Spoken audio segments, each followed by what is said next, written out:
देवांश जब रूपाली के घर पहुंचा तो 10 बज गए थे। उसने गाड़ी में बैठे बैठे हॉर्न दिया तो रूपाली एकदम से बाहर आ गई। उसकी तरफ देखते हुए टेढ़ा मुंह करके बोली, अब कौन देर से आया? देवांश बोला, बस सुगंधा जी आ गई थी इसलिए देर हो गई। वे एक अनाथ आश्रम खोलना चाहती हैं, उसके बारे में बात करने आई थी। रूपाली कुछ देर सोचते हुए बोली, अच्छा, ऐसा करना चाहती हैं? विचार तो अच्छा है।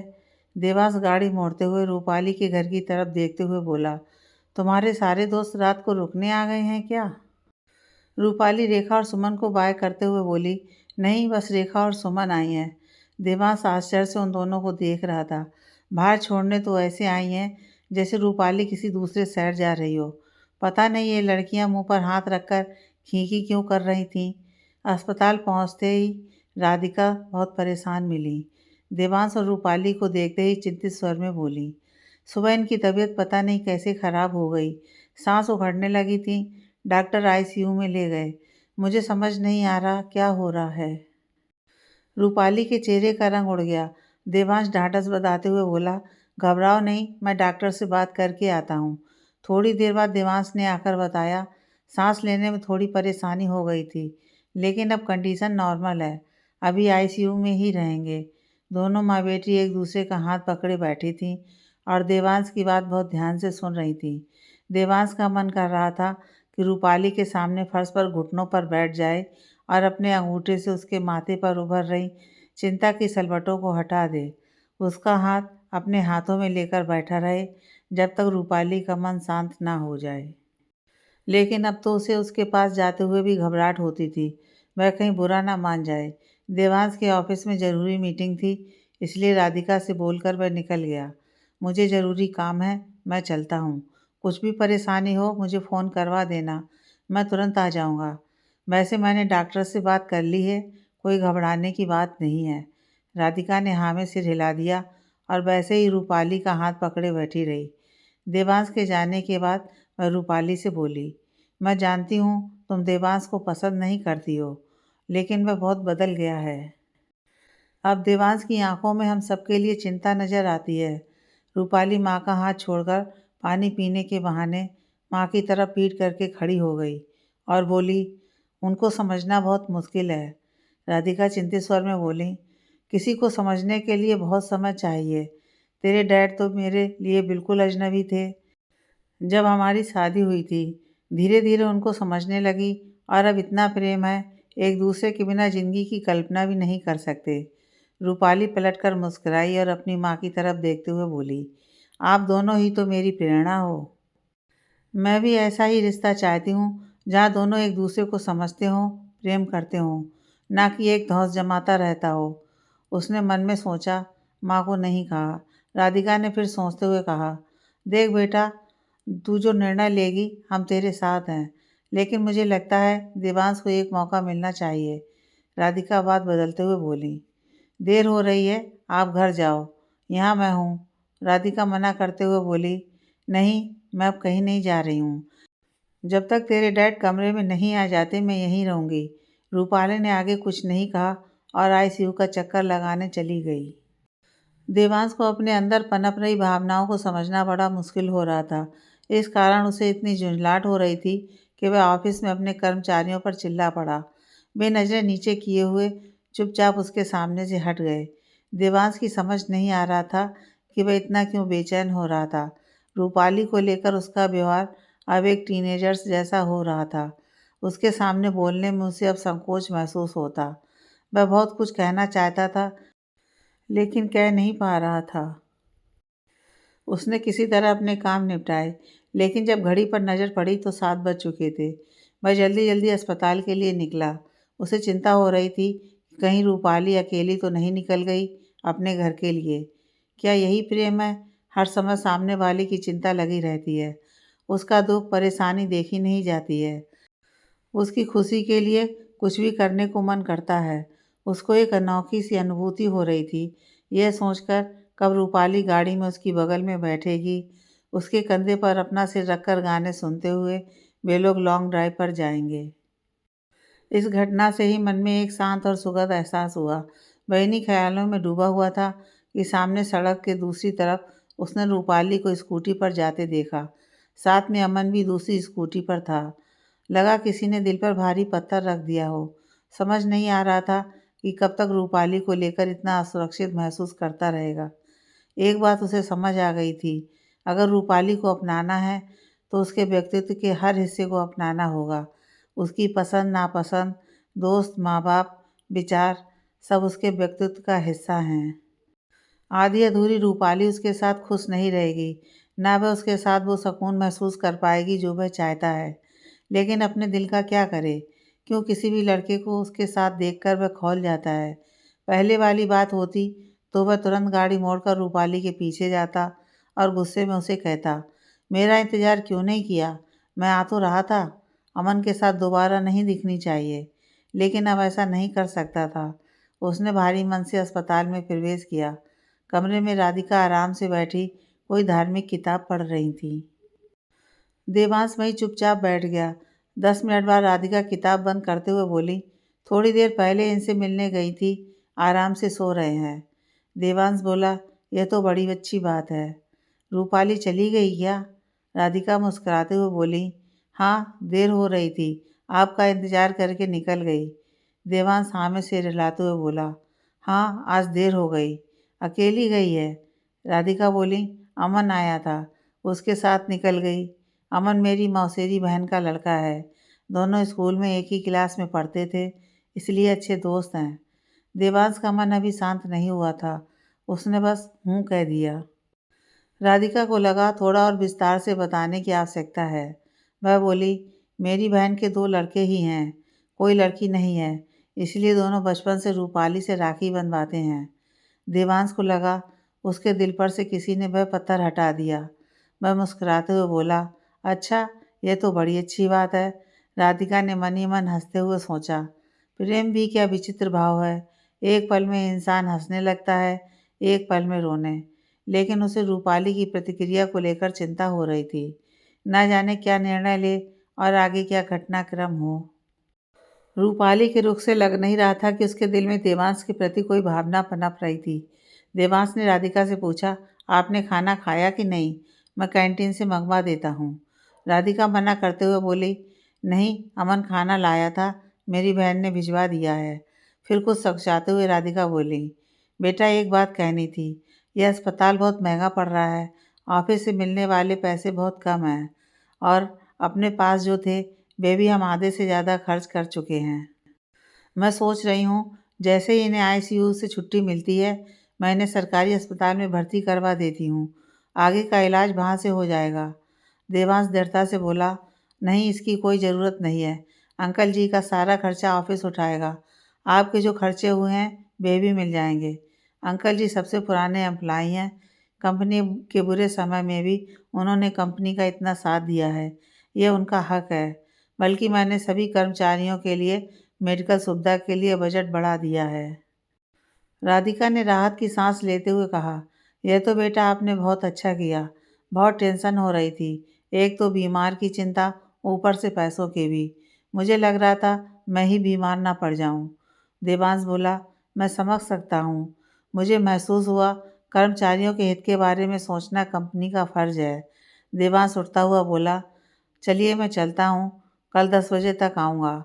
उसने निश्चय किया, अगले दिन रविवार है, उसकी छुट्टी है। वह दिन में अस्पताल में ही रुकेगा और रूपाली से मन की बात खुलकर कहेगा। अमन रूपाली को उसके घर के दरवाजे पर छोड़कर चला गया। सुमन ने दरवाज़ा खोलते हुए कहा, कैसे हैं अब अंकल?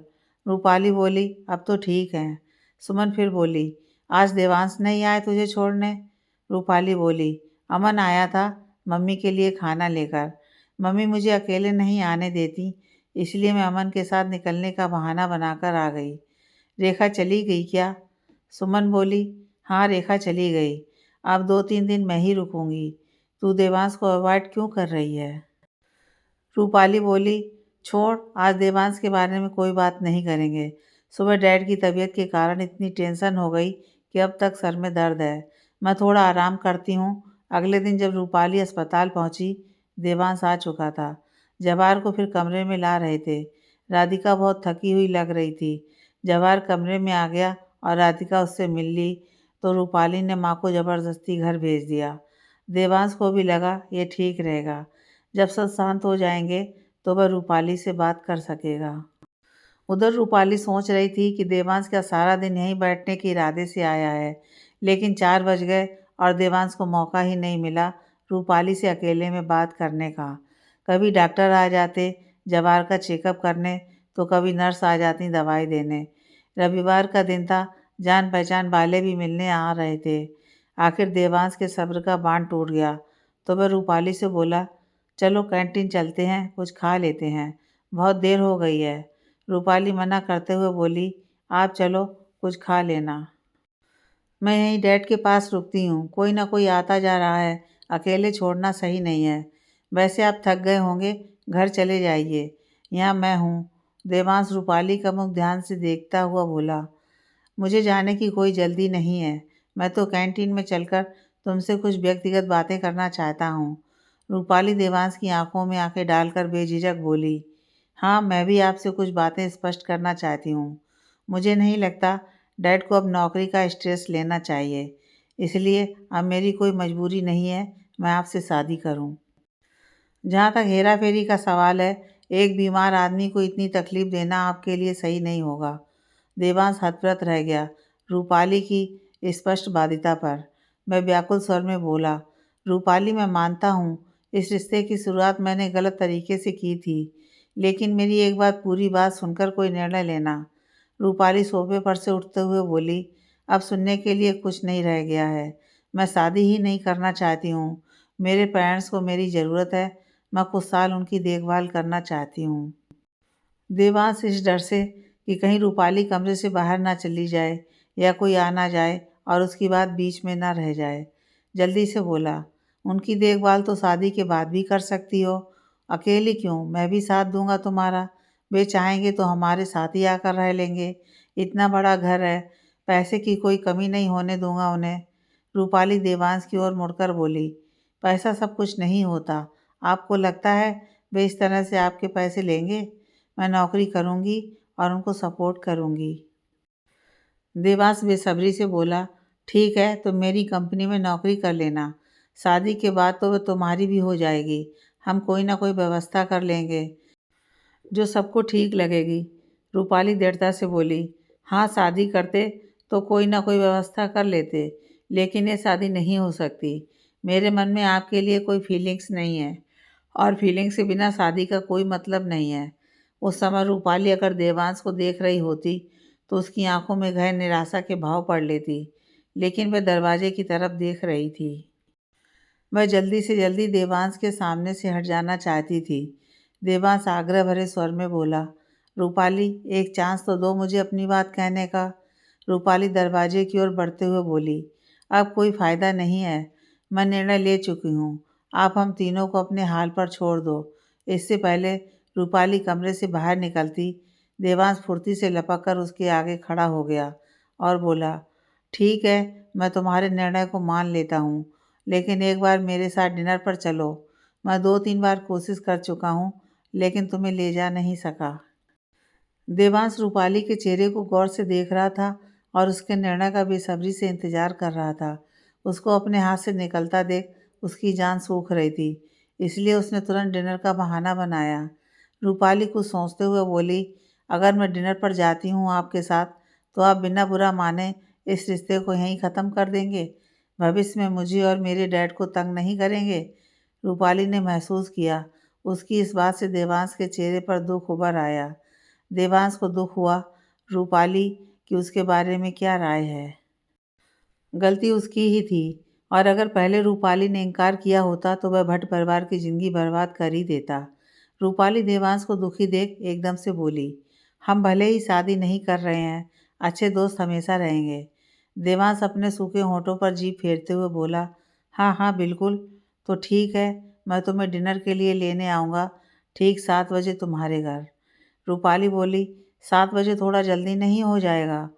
देवांश दूसरी तरफ देखते हुए बोला, रास्ते में बहुत भीड़ होती है, बेकार जाम में फंस गए तो देर होती चली जाएगी। रूपाली बोली, ठीक है, मैं समय से तैयार हो जाऊंगी। देवांश चला गया और थोड़ी देर बाद राधिका भी आ गई। रूपाली माँ के आते ही तुरंत घर के लिए निकल पड़ी। घर पर सुमन उसको देखते ही बोली, आज जल्दी कैसे आ गई? रूपाली सोफे पर बैठते हुए बोली, देवांश जी मुझे डिनर पर ले जा रहे हैं। सुमन खुश होते हुए बोली, वाओ हाउ रोमांटिक। रूपाली मुंह बनाते हुए बोली, कोई रोमांटिक वोमांटिक नहीं है, मैंने उन्हें कह दिया है मैं शादी नहीं कर सकती हूँ। तो वह बोले, ठीक है, एंगेजमेंट ख़त्म करने से पहले एक बार डिनर पर चलते हैं। सुमन ने कुछ सोचते हुए पूछा, तूने शादी से मना कर दिया है? और वह आराम से मान गया? रूपाली लंबी सांस छोड़ते हुए बोली, मुझे तो बहुत घबराहट हो रही थी, क्या रिएक्शन देंगे। दुखी लग रहे थे, पहले की तरह गुस्से में नहीं बोले और मान गए। मैंने साफ पूछ भी लिया, बाद में तंग तो नहीं करेंगे। वे हट लगे इस बात को सुनकर। सुमन अविश्वास से रूपाली को देखते हुए बोली, अच्छा, अजीब बात है, इतनी आसानी से मान गए। इसका मतलब वह बदल गए हैं तेरे लिए, तेरे कारण। उसके मन में तेरे लिए फीलिंग्स है और तू उन्हें इस तरह छोड़ देगी, यह सही नहीं है। रूपाली बोली, मेरे मन में उनके लिए कोई फीलिंग्स नहीं है। इस तरह की शादी में दोनों की ज़िंदगी बर्बाद हो जाएगी। सुमन उसको समझाते हुए बोली, फीलिंग्स इसलिए नहीं है, तूने कभी इस नज़र से देखा नहीं, कितने हैंडसम और मैनली हैं। शुरुआत ही इस रिश्ते की गड़बड़ थी, इसलिए तेरे मन में उनके प्रति गुस्सा है। पहला मौका मिलते ही तूने अपने आप को आज़ाद कर लिया। रूपाली उदासी भरे स्वर में बोली, हाँ तो यह मौका मैं क्यों छोड़ देती? फिर मुझे अपने पेरेंट्स की भी तो चिंता है। सुमन बोली, दिन में आंटी बता रही थी, देवांश अंकल जी का सारा मेडिकल का खर्चा ऑफिस से भरने की बात कह रहा है। कंपनी के बजट में मेडिकल फैसिलिटी बढ़ा रहा है। तू पागल है जो इतने चाहने वाले को ठुकरा रही है। रूपाली सोचते हुए बोली, हो सकता है यह सब उनका नाटक हो। स्थिति समझते उन्हें देर नहीं लगी होगी कि अब मुझ पर किसी तरह का दबाव नहीं डाल सकते हैं। आदत वाले की आदत नहीं जाती है। धौंस से अपना काम करवाते हैं और आगे भी करवाते रहेंगे। सुमन बोली, जब तू इतना नापसंद करती है देवांश जी को, तो डिनर के लिए क्यों जा रही है? रूपाली बोली, नहीं जाती, लेकिन मैं चाहती हूँ उनसे अलग फ्रेंडली टर्म्स पर हूँ। किसी भी भीड़ वाले रेस्टोरेंट में 1-2 घंटे साथ बैठकर खाना खा लिया तो क्या फ़र्क पड़ेगा। सुमन बोली, ठीक है, अब तू बिना किसी दबाव के उनको ध्यान से देखना। हो सकता है तुझे कुछ अच्छा नज़र आए उनमें और तुझे भी अच्छे लगने लगें। रूपाली हंसते हुए बोली, तू दिन में सपने देख, मुझे बहुत टेंशन हो रही थी, मैं कैसे देवांश जी से ये बात बोल पाऊंगी, लेकिन बहुत रिलीफ महसूस कर रही हूँ। चल, वे आने वाले होंगे, मैं तैयार हो जाती हूँ। रूपाली नहाकर और सिर धोकर जब बाहर आई तो सुमन उसके कपड़े देखने में लगी थी। उसको देखते ही बोली, तुझे कुछ स्मार्ट सी सुंदर सी ड्रेस पहनकर जाना चाहिए। रूपाली आश्चर्य से बोली, पागल है, इतना सजने को क्या हुआ है? सिंपल सी जीन्स और टी शर्ट निकाल दे। सुमन झल्लाकर बोली, जिंदगी में पहली बार डेट पर जा रही है, अच्छे से तैयार होकर तो जाएगी। ये ब्लैक ड्रेस तूने कब से नहीं पहनी है? मेरे बर्थडे पर पहनी थी। रूपाली हामी भरते हुए बोली, हाँ, उसके बाद कोई मौका ही नहीं पड़ा। लेकिन आज मैं बिल्कुल नहीं पहनूंगी। कुछ सेलिब्रेट करने नहीं जा रही हूँ, बस एक टेंशन कम हो जाएगी इसलिए जा रही हूँ। डैड अस्पताल में है, कहाँ मन करता है ऐसे में कहीं जाने का। सुमन बोली, अंकल ठीक है, अब जा रही है तो ढंग से जा, नहीं तो कुछ पुराना सा फटा सा पहन जा। लोग कहेंगे, वाह, देवांश जी कितने महान हैं, सड़क पर बैठी भिखारिन को ले आए इतने बड़े रेस्टोरेंट में खाना खिलाने पिलाने। रूपाली हंसते हुए बोली, कुछ भी बोलती है, फटा हुआ क्यों पहन कर जाऊंगी? सुमन मुंह बनाते हुए बोली, अरे रेस्टोरेंट के हिसाब से तो पहन कर जाएगी। पता चला आखिर में जो हाथ धोने का बाउल आता है, लोग उसमें तेरे लिए सिक्के डाल कर जा रहे हैं। रूपाली हंसे जा रही थी। ठीक है, फिर उन सिक्कों से हम दोनों बाद में आइसक्रीम खाने चलेंगे। तुझे तो बस कुछ भी बोलना होता है। बता मेरी माँ, बता मैं क्या पहन कर जाऊँ? अब तो इज्जत का सवाल हो गया है। रूपाली तैयार ही हुई थी कि दरवाजे की घंटी बज गई। वह झुंझलाकर सुमन से बोली, पता नहीं देवांश जी को इतनी जल्दी क्यों हो रही है। 7:30 बजे तक रेस्टोरेंट में जाकर बैठ जाएंगे, कितना अजीब लगेगा, कोई नहीं होगा। 8:30 बजे तक आते तो ठीक रहता। रूपाली ने जब दरवाज़ा खोला तो देवांश को देखकर दंग रह गई। सूट में देवांश गजब का लग रहा था। उसे लगा सुमन सही कह रही थी। अगर किसी दूसरी परिस्थिति में मिले होते तो शायद वह देखते ही देवांश की दीवानी हो जाती। उधर देवांश रूपाली को देख अवाक रह गया। हर बार जब भी उसको देखता और अधिक सुंदर दिखती है। उसने नज़रअंदाज करना चाहा, आसान कर देने वाली संवेदना को जो उसे रूपाली को देखकर हो रही थी। क्यों इतनी सुंदर है वह कि उसका दिल ही धड़कना भूल जाता है उसको देखकर। रूपाली को ही बोलना पड़ा, चलें या यहीं खड़े रहने का इरादा है? इतनी जल्दी जा रहे हैं? जा कहाँ रहे हैं? बहुत दूर है क्या? देवांश गाड़ी का दरवाज़ा खोलते हुए बोला, चलो तो आज तुम्हारी पसंद का खाना खिलाऊंगा। रूपाली गाड़ी में बैठ गई। एसी की हल्की ठंडक और हल्का सा म्यूजिक। वह सिर टिकाकर आराम से बैठ गई। उसे एहसास नहीं था कि वह इतनी थकी हुई है कि उसको झपकी लग गई। देवांश उसे कनखियों से देख रहा था। उसे इत्मीनान से सोता देख उसे बड़ी शांति मिली। थोड़ी देर बाद रूपाली की आंख खुली तो देवांश से बोली, सॉरी आंख लग गई, थक गई थी लोगों को अटेंड करते करते अस्पताल में। देवांश मुस्कुराते हुए बोला, कोई बात नहीं। रूपाली बाहर देखते हुए बोली, बहुत तेज हवा चल रही है, लगता है आंधी आएगी। हम अभी तक पहुँचे नहीं। बाहर बिल्कुल अंधेरा था, लग रहा था शहर से बाहर आ गए हैं। रूपाली आश्चर्य से बोली, ये हम कहाँ जा रहे हैं? शहर से बाहर है क्या कोई जगह? देवांश सड़क पर नजरें जमाए बोला, हाँ शहर से थोड़ी दूर है। रूपाली सहम गई। वह सख्त आवाज़ में बोली, शहर में तो बहुत रेस्टोरेंट हैं, कहीं भी खा लेते, इतनी दूर आने की क्या ज़रूरत थी? आप गाड़ी मोड़िए और मुझे घर छोड़ दीजिए, मुझे कहीं नहीं जाना। देवांश बोला, परेशान मत हो, हम पहुंचने वाले हैं। रूपाली गुस्से भरी आवाज़ में बोली, देवांश जी आप मुझे कहाँ ले जा रहे हैं? शहर के बाहर वीराने में ले जाने की क्या ज़रूरत है? देवांश बोला, जगह के बारे में कुछ निश्चित नहीं हुआ था, मैंने अपने अनुसार चयन किया है। रूपाली की घबराहट बढ़ती जा रही थी। वह डरी हुई आवाज़ में बोली, आप ऐसा नहीं कर सकते, आप मुझे किडनैप नहीं कर सकते। उसकी दहशत बढ़ती जा रही थी। वह थूक गटकते हुए सोच रही थी कि वह कितनी बड़ी बेवकूफ़ है। उसने देवांश पर विश्वास कैसे कर लिया? देवांश रूपाली का सफ़ेद पड़ता चेहरा देख दुखी हुआ। वह जानता था वह जो कर रहा है वह बहुत बड़ी गलती है, अपराध है, लेकिन उसके पास कोई विकल्प नहीं बचा था। वह रूपाली को बिना कोशिश के अपनी ज़िंदगी से जाने नहीं दे सकता था। सुगंधा से बात करने के बाद उसने निश्चय किया था कि वह अपनी इच्छा रूपाली पर नहीं थोपेगा, लेकिन रूपाली तो बिल्कुल उससे कोई संबंध नहीं रखना चाहती। वह ये कैसे बर्दाश्त कर सकता है? वह एक बार कोशिश अवश्य करेगा। एक बार क्यों, मरते दम तक करेगा। वह कैसे भूल सकता है रूपाली की बड़ी बड़ी आंखों की मासूमियत, सब कुछ भुला देने वाली मुस्कुराहट, झरने जैसी खनकती हंसी। उसके हाथ स्टीयरिंग व्हील पर कसते जा रहे थे। उसकी परफ्यूम की सुगंध उसे मदहोश कर रही थी। वह उससे जितनी बार मिलता उसकी चाहत उतनी बढ़ती जा रही थी। एक पुरुष एक स्त्री को जिस हद तक चाह सकता था वह उस सीमा तक पहुंच चुका था। रूपाली के बिना उसकी ज़िंदगी नरक हो जाएगी। उसे रूपाली को विश्वास दिलाना होगा कि वे एक दूसरे के लिए बने हैं।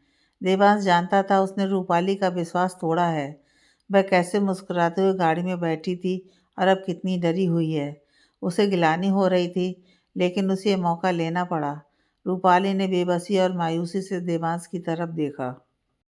माँ और सुमन गलत हैं। देवांश कभी नहीं बदल सकता। वह हमेशा अति आत्मविश्वासी और अपनी चलाने वाला रहेगा। वह बहुत बेचैनी महसूस कर रही थी। न जाने देवांश ने क्या योजना बना रखी है, क्या चाहता है। रूपाली का अपना सिर ठोकने का मन कर रहा था। उसने कैसे मान लिया कि वह इतनी आसानी से हार मान लेगा। इतनी जल्दी सब पर विश्वास करने की आदत का उसे भारी नुकसान भरना पड़ेगा। उसको एक दो दिन बाद मना करना चाहिए था। डैड घर आ जाते तब उसे अपनी बात कहनी चाहिए थी। लेकिन उसे लगने लगा था उसे जल्दी ही देवांश के आसपास होने की आदत पड़ जाएगी। देवांश हर काम की जिम्मेदारी लेकर तुरंत अंजाम दे देता था। इससे पहले वह उस पर निर्भर होने लगती, उसने देवांश के पास बने रहने की वजह को ख़त्म करना चाहा था। रूपाली ने एक और कोशिश की, जल्दी सब लोग मुझे मिस करेंगे और सोचेंगे मैं कहाँ हूँ। देवांश टेढ़ी मुस्कान के साथ बोला, तुम्हारी मम्मी सोचेंगी तुम घर पर हो, और सुमन को पता है तुम मेरे साथ हो, वह चिंता नहीं करेगी। रूपाली को लगा देवांश सही कह रहा है। किसी का ध्यान भी नहीं जाएगा रूपाली गायब है। अब रूपाली को अपने पर इतना गुस्सा आ रहा था, वह स्वयं पर ही ज़ोरों से चिल्लाने लगी, कितनी बेवकूफ़ है, तूने कैसे विश्वास कर लिया ऐसे इंसान पर जो। फिर उसने देवांश से कठोर स्वर में पूछा, हम कहाँ जा रहे हैं? देवांश को लगा अब सच बोलने से कोई फ़र्क नहीं पड़ेगा। वह बोला, मेरा फार्म हाउस है यहाँ, वहीं जा रहे हैं। रूपाली ने दरवाजे को खोलने की कोशिश की, लेकिन वह लॉक था। फिर इस बियाबान में गाड़ी से उतरकर जाती भी कहाँ? उसे बिल्कुल समझ नहीं आ रहा था कि इस समय वे कहाँ थे। रुआँसे स्वर में बोली, आपका फार्म हाउस भी है? मुझे नहीं पता था। देवांश उदास स्वर में बोला, तुम मेरे बारे में जानती ही कितना हो और कभी जानने की कोशिश भी नहीं की। रूपाली की आंखों से इससे पहले कि आंसू बह जाते, उसने अपना मुंह दूसरी तरफ कर लिया। फिर धीरे से बुदबुदाई, क्यों कर रहे हैं आप ये सब? देवांश गंभीरता से बोला, क्योंकि तुम मुझे समझना नहीं चाहती हो, मेरी बात सुनना नहीं चाहती हो। रूपाली लंबी सांस लेते हुए बोली, इस तरह बंधक बनाकर समझाएंगे और सुनाएंगे अपनी बात? देवांश गंभीरता से बोला, मैं तुम्हें बंधक नहीं बना रहा हूँ रूपाली, बस एकांत में ले जाकर अपनी बात कहना चाहता हूँ। रूपाली गुस्से से बोली, हर काम ज़बरदस्ती से करवाने की क्या आदत है? पहले सगाई ज़बरदस्ती से की और अब अपनी बात सुनाने की जिद है। आप मेरे साथ ऐसा नहीं कर सकते हैं। देवांश को भी गुस्सा आने लगा था। वह बोला, मैं ऐसा कर सकता हूँ और कर रहा हूँ। रूपाली भी गुस्से से बोली, मुझे घर लेकर चलिए, नहीं तो मैं पुलिस में कंप्लेन कर दूंगी, आपकी ज़िंदगी को नरक बना दूंगी। देवांश तीखी आवाज़ में बोला, तुमने मेरी ज़िंदगी नरक बना दी है। जिस दिन से तुम्हें देखा है, मेरा सुख चैन सब खत्म हो गया है। हर वक्त तुम्हारा ख्याल रहता है और तुमने एकदम से कह दिया मुझसे शादी नहीं करनी है, एक मौका भी नहीं दिया। रूपाली को लगा देवांश से बहस करने का कोई फ़ायदा नहीं है। गुस्से में आकर वह क्या कर बैठे, कुछ नहीं कहा जा सकता। यहाँ उसकी मदद के लिए कोई नहीं आएगा। वह भाग भी नहीं सकती। वह चुपचाप बैठ गई। देवांश ने एक बड़े से दरवाजे के आगे गाड़ी रोकी तो तुरंत चौकीदार ने आकर दरवाज़ा खोल दिया। फिर एक घर के आगे देवांश ने गाड़ी रोक दी। गाड़ी से उतरकर उसने रूपाली की तरफ का दरवाज़ा खोला। उसके उतरने की प्रतीक्षा करने लगा। रूपाली अपनी जगह से हिली नहीं और गुस्से में बोली, इस हरकत से कोई फ़ायदा नहीं होने वाला। देवांश धीमे स्वर में बोला, अंदर चलो। रूपाली उसको घूरते हुए बोली, मैं नहीं जाऊंगी। देवांश के चेहरे पर थकान स्पष्ट झलक रही थी। वह सख्त लहजे में बोला, रूपाली जिद मत करो, नहीं तो मुझे तुम्हें उठाकर ले जाना पड़ेगा। रूपाली हतप्रभ सी उसे देखती रह गई। वह फिर जोर देकर बोला, चलो रूपाली, इतनी तेज हवा चल रही है, कोई पेड़ गिर गया तो? रूपाली देवांश की बात काटते हुए बोली, अच्छा है ना, गिर जाए, यहीं मर जाऊं, इससे अच्छा और क्या होगा? देवांश उसे घूर कर दांत पीसते हुए बोला, मैं तुम्हें इतनी दूर इसलिए नहीं लाया कि तुम पेड़ के नीचे दबकर मर जाओ। चलो चुपचाप अंदर चलो। जब रूपाली नहीं उतरी तो देवांश ने जोर लगाकर कहा, प्लीज़। इस एक शब्द में न जाने कितना आग्रह और बेबसी थी कि रूपाली गाड़ी से बाहर आ गई। रूपाली और देवांश के टेबल पर बैठते ही देवांश का सहायक सूप और स्नैक्स रख गया था। रूपाली को खाद्य सामग्री देखते ही तेज भूख का एहसास हुआ। उसे याद आया उसने सुबह के नाश्ते के बाद कुछ खाया ही नहीं था। देवांश ने जब कैंटीन चलने को कहा था, वह टाल गई थी। घर पहुंचकर भी उसने कुछ नहीं खाया था। सूप के साथ आधे से ज़्यादा स्नैक्स खा गई। उसे लगा देवांश उसे भूखकर समझेगा, लेकिन फिर लगा उसे क्या फ़र्क पड़ेगा, वह क्या सोचता है। वैसे भी वह संकट में थी और यह सब बातें मायने नहीं रखती थीं। खा पीकर वह बोली, मेरा पेट भर गया है, खाना खाने की गुंजाइश नहीं है, अब मुझे घर छोड़ आइए। देवांश चुपचाप सूप पीता रहा तो रूपाली गुस्से में बोली, आपके पास पैसा है तो आप मनमर्जी चलाएंगे, किसी को भी उठा लाएंगे। देवांश ने रूपाली को घूरते हुए देखा। उसकी आंखों में तूफान नजर आ रहा था। वह तिलमिलाकर बोला, किसी को नहीं, केवल तुम्हें उठाकर लाया हूँ। रूपाली बोली, आपको कोई हक नहीं है ऐसा करने का। देवांश सूप खत्म करते हुए बोला, हाँ नहीं है, लेकिन तुमने कोई ऑप्शन नहीं छोड़ा। तुमने एकदम से रिश्ता तोड़ दिया, आगे मिलने का कोई रास्ता ही नहीं था। मैं तुम्हें चाहता हूँ, केयर करता हूँ। क्या ये वजह काफ़ी नहीं है मेरी एक बार बात सुनने के लिए? उसके बाद जो तुम निर्णय लोगी मुझे मंजूर होगा। रूपाली के पास कोई विकल्प नहीं था। वह बोली, ओके, बोलिए। तभी देवांश का सहायक जूठे बर्तन उठाने आया और पूछा, खाना कितनी देर में लगाना है? देवांश बोला, जब खाना होगा बता दूंगा। फिर रूपाली से बोला, मैंने तुम्हें पहली बार देखा था, तब तुम्हारी सुंदरता के कारण आकर्षित हुआ था। ये सच है, मम की डेथ के बाद मैं बहुत टूट गया था। डैड खुद सहारा ढूंढ रहे थे और मैं उनसे सपोर्ट चाहता था। बहुत इनसिक्योर और लोनली पड़ गया था। रिश्तों से विश्वास उठ गया था। सोचता था सब स्वार्थी हैं, कोई किसी का नहीं है। लेकिन जब तुम्हारी फैमिली को देखा, तब उस प्रेम का एहसास हुआ जो फैमिली को कंप्लीट करती है। जब मम ठीक थी, तब हम कितने प्यार से रहते थे। वे दिन याद आ गए जो मैंने अपने सीने में दफन कर दिए थे। अंदर तक भीग गया उस प्रेम में। मैं तुम्हारे साथ ऐसी ही फैमिली की कल्पना करने लगा हूँ। देवांश कुछ देर के लिए खामोश हो गया। रूपाली का मन सुनकर दुखी हुआ। उसने देवांश के अकेलेपन के बारे में कभी सोचा नहीं था। पिछले कितने सालों से वह बस पैसा कमाने की दौड़ में शामिल था। करीबी कोई नहीं था जिससे वह अपनी सफलताएं और खुशियां बांट सके। उसकी आवाज़ में उदासी और चेहरे पर दुख साफ नजर आ रहा था। देवांश आगे बोलने लगा, जैसे जैसे तुम्हें जानने लगा, समझ गया तुम्हारे लिए इंसान और रिश्तों की बहुत अहमियत है। मैं थक गया हूँ भागते भागते।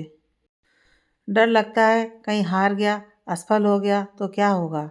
तुम्हारी आंखों में अंकल आंटी और अपने दोस्तों के लिए इतना प्यार देखता हूँ तो लगता है जब असफल होकर थक कर तुम्हारे पास आऊँगा, तब भी तुम मुझे अपनी बाहों में हमेशा की तरह भर लोगी। देवांश चुप हो गया और सिर झुकाकर बैठ गया। रूपाली उसे आश्चर्य से देख रही थी। उसने कभी नहीं सोचा था देवांश इतनी गहराई से सोचता है। उसके दिल में इतना कुछ भरा है। उसे तो वह एक अति आत्मविश्वासी, घमंडी और पैसे के पीछे पागल इंसान लगा था। रूपाली की तरफ से कोई उत्तर नहीं मिला तो देवांश ने फिर बोलना शुरू कर दिया। मैं जानता हूँ तुम्हें मुझ पर विश्वास नहीं है और इस बात पर तो बिल्कुल ही यकीन नहीं है कि मैं तुमसे प्यार करने लगा हूँ। लेकिन यकीन मानो, मैं तुमसे उस हद तक प्रेम करता हूँ जिस हद तक एक पुरुष एक स्त्री से कर सकता है। जब तक अंकल ठीक नहीं हो जाते, शादी नहीं हो सकती। 15-20 दिन आगे का मुहूर्त निकाल लेंगे, लेकिन मैं तुमसे एक वादा चाहता हूँ। देवांश रूपाली की तरफ प्रश्न भरी निगाहों से देख रहा था। रूपाली ने पूछा, क्या चाहते हो? उसके दिमाग में एक बात आई, अभी हाँ करने में कोई बुराई नहीं है, यहाँ से शायद निकल जाऊँ। देवांश बोला, बहुत सोच समझ कर वादा करना। कभी यहाँ से निकलने के लिए या मुझसे पीछा छुड़ाने के लिए अभी हाँ कर दो, बाद में घर पहुँच मुकर जाओ। तुमसे मिलने के बाद मैंने अपने आप को बहुत बदलने की कोशिश की है।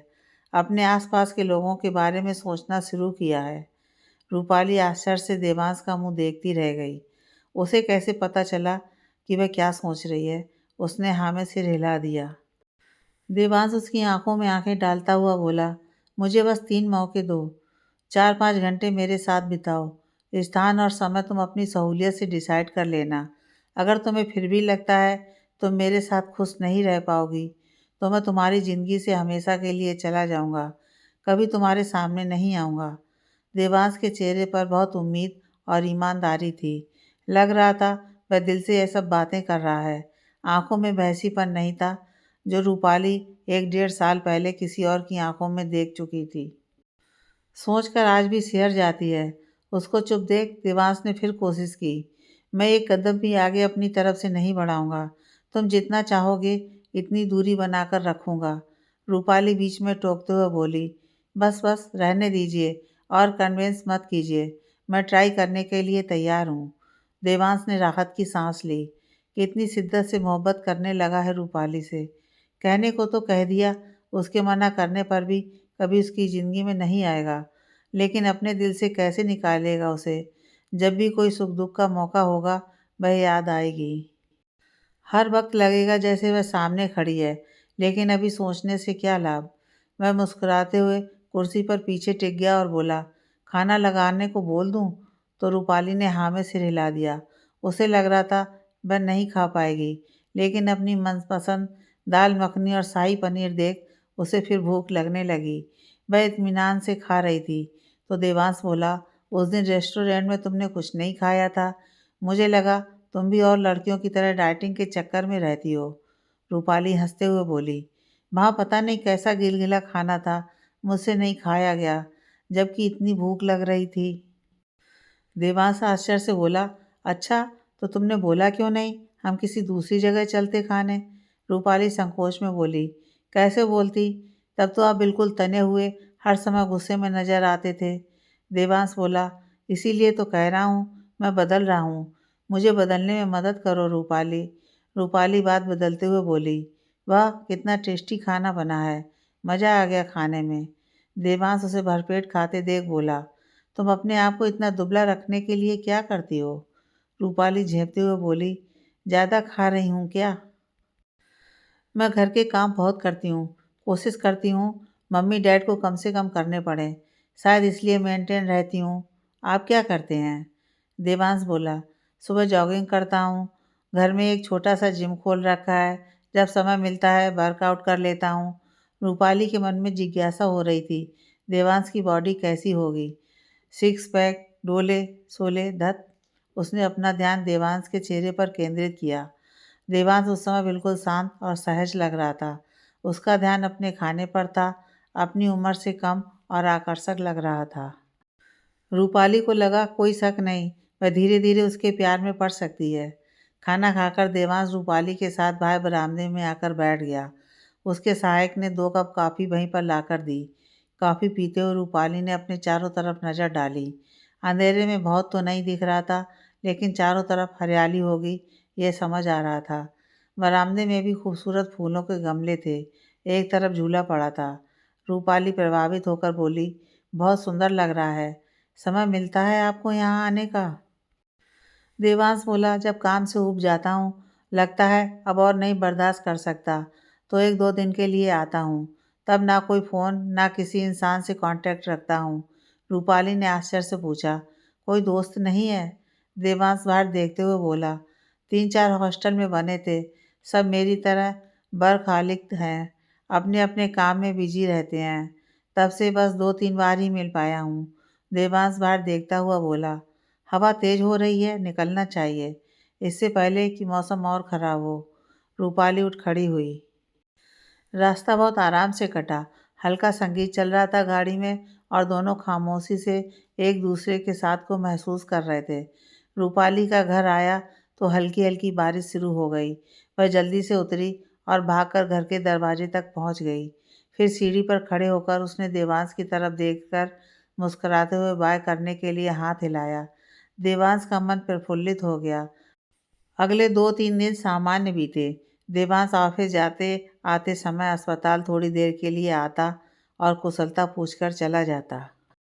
जवाहर को अस्पताल से छुट्टी मिल गई थी। वह बेहतर महसूस कर रहा था। अब उसे आराम और दवाई की आवश्यकता थी। देवांश इंतजार कर रहा था रूपाली के फ़ोन का। 2-3 दिन बीत गए थे अस्पताल से छुट्टी मिले, लेकिन रूपाली ने अपने वादे के अनुसार कोई कार्यक्रम नहीं बनाया था। उसने निश्चय किया, शाम को ऑफिस से लौटते वक्त जवाहर को देखने के बहाने घर जाएगा। अगले दिन रविवार है, रूपाली को कहीं चलने को कहेगा। जब रूपाली के घर पहुंचा तो बहुत शांति थी। जवाहर कमरे में आराम कर रहा था और राधिका खाना बना रही थी। रूपाली कहीं नज़र नहीं आ रही थी। उसको देखते ही राधिका खुश होते हुए बोली, अच्छा हुआ बेटा तुम आ गए, खाना बना रही हूँ, खा कर जाना। देवांश ने कहा, नहीं, फिर कभी। रूपाली कहाँ है? राधिका बोली, पास ही बाजार गई है, कल गणेश जी के मंदिर जाएगी, इसलिए कुछ पूजा की सामग्री लेने गई है। तभी रूपाली आ गई और देवांश को मुस्कुराते हुए उसने हेलो बोला। देवांश ने शिकायती स्वर में कहा, तुमने 2 दिन से कांटेक्ट ही नहीं किया। रूपाली उसका मतलब समझते हुए बोली, सॉरी, बिल्कुल टाइम नहीं मिला। कल भी मुझे विनायक मंदिर जाना है, 6-7 घंटे लग जाएंगे। देवांश बोला, वह तो बहुत दूर है, आने जाने में 5 घंटे लग जाएंगे, कैसे जाओगी? रूपाली बोली, अभी मौसी को फ़ोन करके पूछती हूँ, अमन या नमन भाई फ्री होंगे तो उनके साथ बस में जाऊँगी। देवांश बोला, उन्हें फ़ोन मत करो, मैं चलता हूँ, कल सुबह 6 बजे मैं आ जाऊँगा। रूपाली खुश होते हुए बोली, यह ठीक रहेगा, वादे के अनुसार पहला मौका यही हो जाएगा। इतने में राधिका रसोई से बाहर आ गई और बोली, बेटा आपने इतना किया हमारे लिए, आज खाना खाकर ही जाना। कुछ खास नहीं बनाया है, लेकिन थोड़ा सा ले लीजिए। रूपाली के साथ कुछ और समय बिताने को मिलेगा सोचकर देवांश ने हाँ कर दिया। राधिका फिर रसोई में चली गई। सोचा पहली बार खाना खाएगा, एक दो डिश और बना लेती हूँ। देवांश 10 मिनट जवाहर के पास बैठा, फिर रूपाली से ड्राइंग रूम में बैठकर बातें करता रहा। अगले दिन गाड़ी में बैठे हुए 1 घंटा बीत गया था। समय का पता ही नहीं चला। रूपाली ने महसूस किया कि वह देवांश के साथ सहज महसूस करने लगी थी।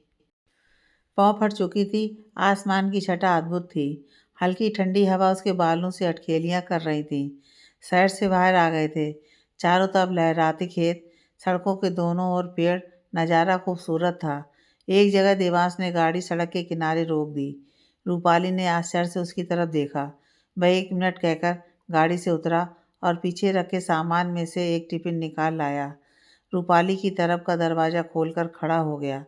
रूपाली भी गाड़ी से उतरकर बाहर आ गई।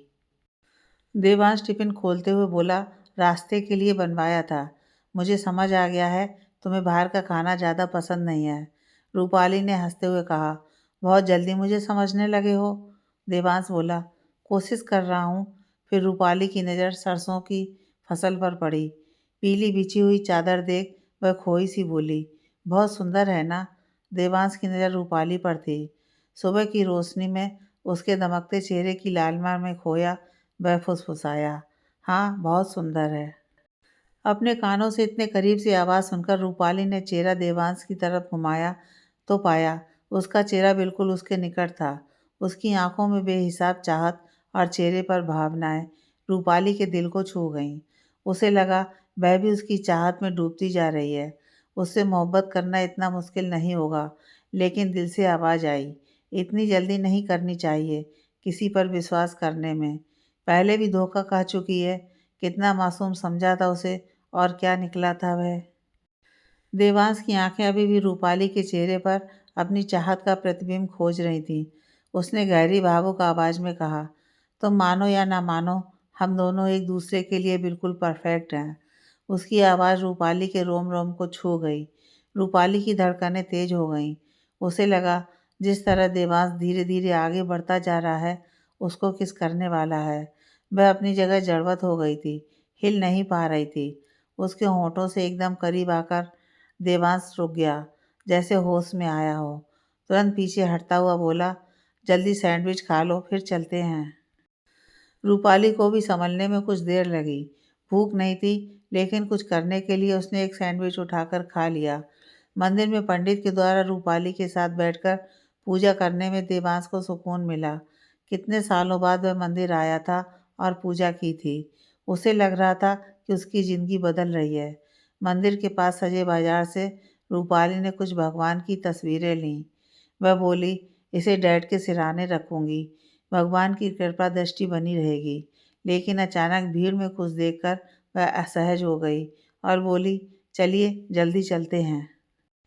देवांश ने कहा भी, कुछ खा लेते हैं, चाय पी लेते हैं। रूपाली घबराए और उखड़े स्वर में बोली, नहीं वे सैंडविच खा लेंगे। मम्मी ने भी कुछ पूरियां और आलू की सब्जी पैक कर दी थी, रास्ते में वे भी खा लेंगे। देवांश को रूपाली का व्यवहार समझ नहीं आया, लेकिन उसने तुरंत गाड़ी चालू की और चल पड़े। थोड़ी दूर जाने के बाद उसे लगा रूपाली कुछ सामान्य हुई है। फिर रास्ते भर वह हंसती बोलती रही। आगे की कहानी नेक्स्ट पार्ट में।